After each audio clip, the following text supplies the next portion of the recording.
I have to ask you on this adjusted net profit. Do you have like a tool or a spreadsheet? Because I think that needs like everybody needs to see that. Probably should, and I don't. What I have is a formula that they can write down if they're listening to this right now. Here's the formula. It's real simple.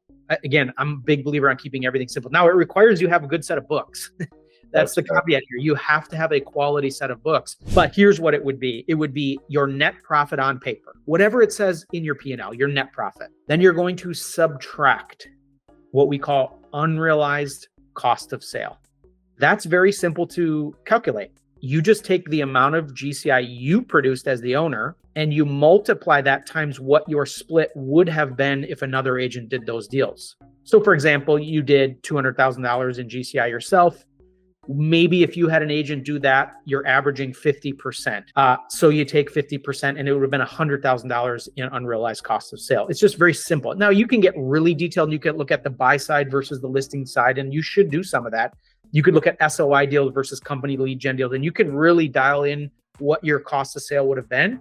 Or you can just do a general number to get a better idea. But it's your net profit on paper minus that unrealized cost of sale on your production, plus any owner's salary you paid yourself, if you did, plus any indirect expenses. And again, those indirect expenses, sometimes people are confused about what that is. That is an expense that you're only running through the business for tax purposes, meaning your CPA said, hey, you can run all those meals you went on, or that vacation you went on, that you stayed an extra week at that conference for, whatever. It's like anything you're running through the business. Some people run a lot, some people run none. If you've got none, then you don't add anything back in. But a lot of people run quite a bit.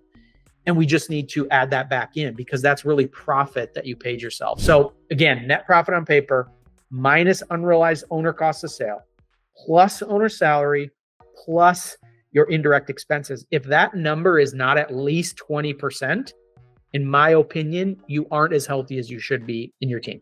Again, depending on your model. Some people want a teamage model and they get that 5 to 8% net. But whatever your goal is for a net profit, if that number doesn't match or is above, then we're unhealthy.